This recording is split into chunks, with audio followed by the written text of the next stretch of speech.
Hello mga BFF friends! Good evening to everyone! So, galing ako sa work. So, ngayon ay nais kong gumawa ng mango ice cream. So, we have, syempre, kailangan natin ng mixer.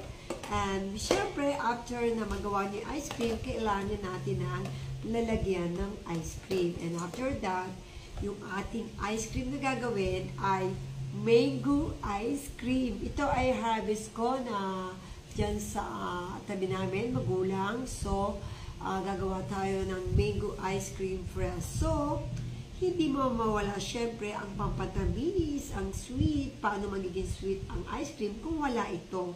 Ito ay ang mango condensed. Ayan, may flavor na po siya. Mango condensed with coloring na to. So, 390 grams to. So, sakto na to sa gagawin nating ice cream. And we have two all-purpose cream. So, we need two para hindi ka siyang sweet.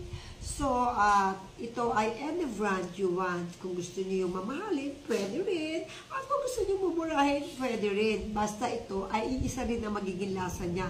Ice cream pa rin. So, let's start. So, kailangan natin syempre magtabi tayo ng mango na naka-slice na.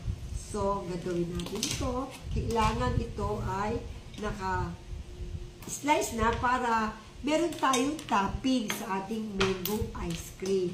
So, let's start now. Ayan.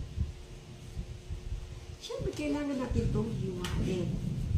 So, gagawa tayo ng toppings. Ayan, yung ating ice mango. Para kasarap papakin. Okay. Ayan. So, itatabi natin itong isa na pang-toppings. I-slice natin ng ganyan. Ito yung pang-toppings, guys. Mga BFF friends. Ito yung pang-toppings natin sa ice cream na hindi natin ito lulusawin. Ayan. So, eto naman, i-separate natin yan, ha. Separate natin. Eto naman yung ating dadalhin dito sa ating mixer bowl. So, kailangan ito ay, ayan, tabi natin. Iwa-hiwain natin ng maliliit. Ayan. Para yummy.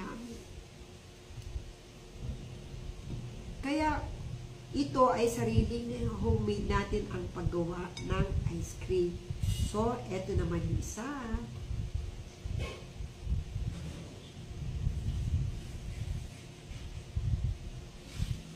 Ito minute. Ito. Ayan. Slice natin. Kasi maliit lang yung isa. Malinis yung kamay ko, mga BFF, ha. Naghugas ako. 3 hugas to, yung kamay ko. At no cutics din ang kamay ko. So, ito naman yung kabila.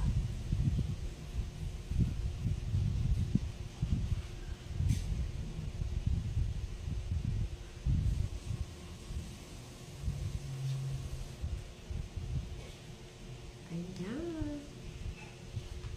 So, dahil may bunot ito, kailangan ikatas natin yung bunot. Sayang kasi yung bunot. Iyan lang natin yung bunot, ha. Twist lang natin para lumasa yung, kasi bunot ito, sayang din. Ang palasa dito. Iwa-hiwain lang natin yan.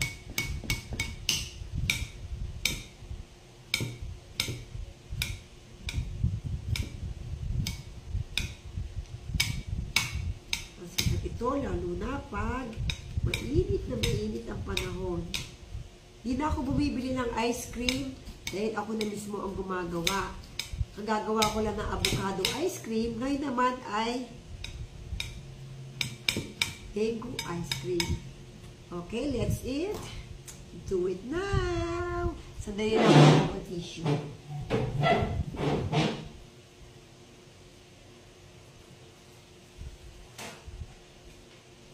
Okay, kuha lang ako ng tissue dahil medyo nagdakip ang ating kamay sa linggo. So, una nating ihuhulog ay itong ating, syempre, ang ating ito ay iaano natin ng one night sa ref, sa chill ref lang ha, sa baba lang ha, hindi sa freezer. Okay, let's do it. Ayan. Ayan. Chillan natin to. Punas natin, pumatak sa lamesa. Ayan, chillan natin.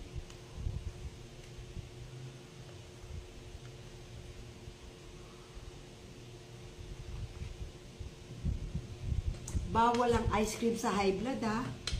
Bawal ang matamis. Pero ako, gumagawa nito, hindi para sa akin. Para sa kanila. Eka nga eh. Maganda kasi ito, yung may pang-dessert ka, pag halimbawa, ang ulam nyo ay malansa, nag-ulam kayo ng mga malalansang pagkain, ito yung pang-alis lansa. Pang-dessert nyo. Nasanay na kasi kami ng may dessert sa gabi. So, mix na natin. Hanggang sa mag-dough siya. Ay, hindi pa pala naka-ready. Okay? Wait a minute. Yan. I-mix na natin. Ay, ba't ayaw? What? Ay, hindi pala nakasaksak. Sorry. Eto pala. Okay. Okay na. Ayan. Ganyan lang po. I-mix natin na mag-double siya.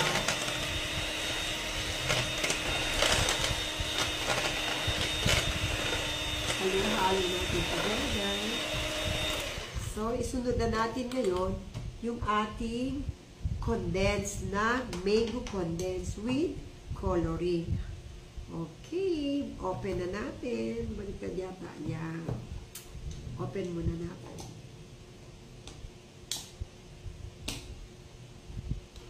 Kailangan may pambukas kayo.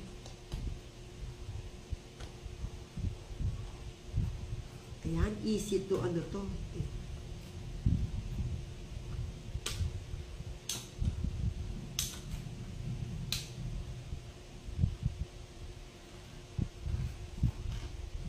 Easy to open pag may ganito kayo. Ayan, syempre, alisin natin yung takip ng lata. Aran, ayan, di ba may kulay na siya? Ito ay 90 grams. So, hulog na po natin. Ayan, pag nahulog na natin yan, syempre, kailangan tiktikin natin to. Kumbaga sa ano, yung walang matitira. Sayang kasi binayaran natin yung laman nito. So, kailangan ay smooth na smooth.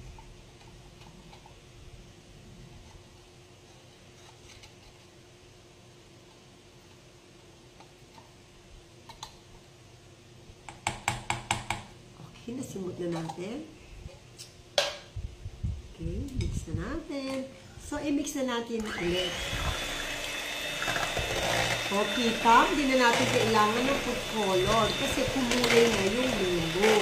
At mamaya, lalo siya magiging makulay dahil sa mango.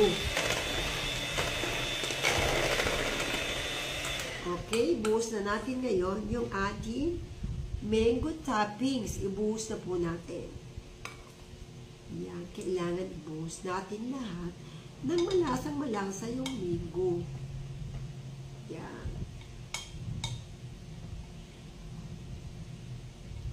Wow! Yummy-yummy! Mapapayan ka talaga. Okay. Let's start. Naisisinom ko lang yung kalat ko. Ayaw kasi nila ako makalat. Kasi ako daw pag naggawa-gawa ay sumusobrang dami ng kalat. Okay, let's start. Ayan, ganyan lang.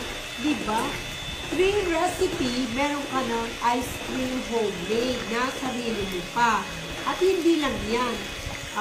Kung bibili kayo ng ice cream, almost 450, 500. So, ikaw, makakatipid ka mas pag sariling gawa at hindi lang yan. Pwede mo dagdagan ng kahit 3 mangga na fresh. At talagang fresh na mangga na talagang pinitas pa sa puno at talaga naman kahit 3 ang ilagay mo. Lasang-lasa yung mango. Okay. So, ayan o, ayan o.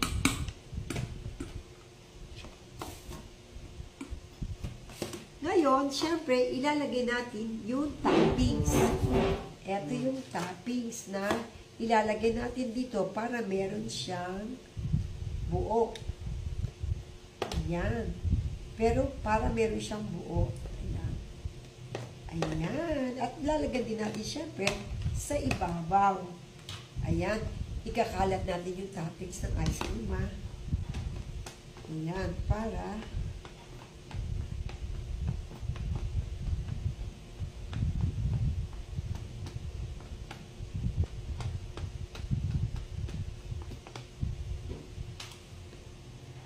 ayan na.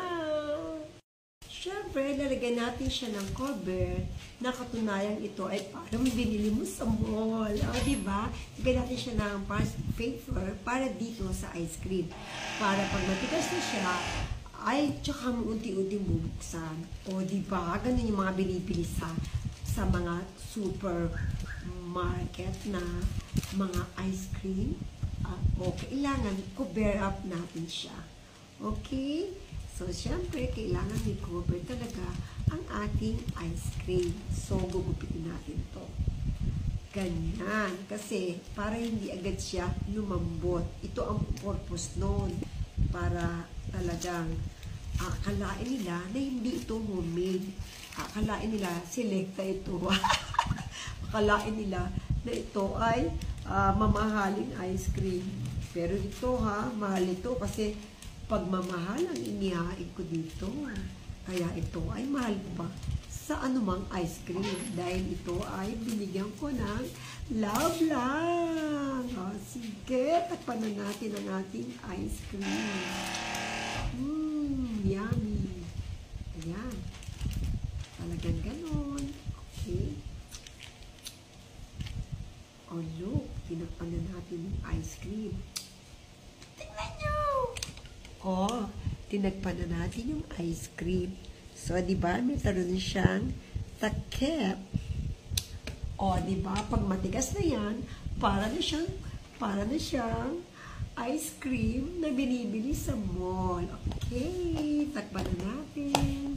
So, please, kung bago ka lang dito sa aking YouTube channel, please subscribe and share my video and comment kung saan nakarating itong video na to at kung matututunan nyo ang paggawa ng 3 sangkap na mango ice cream na easy to homemade na gumawa ng ice cream talaga. So, hindi na ako bumibili ng ice cream. Kahit ilang ice cream ang gawin ko ay pwede. At hindi lang to sariwang prutas ang ating ginagawang ice cream. Nung last day ay gumawa ako ng avocado ice cream. Bumili kasi ng 1 kilo. Ngayon naman ay sariling tanim ang mango ice cream. So, kapag nag-harvest na ako ng Roselle ice cream naman tayo. At kapag nag-harvest tayo ng kahit anong prutas, ay pwede nating gawing ice cream. So, thank you mga BFF friends! Please comment and I will answer you. So, marami pa kayo matutunan dito lang kay Winona Activities Channel Vlog. Thank you so much mga BFF friends. Bye-bye! See you next vlog!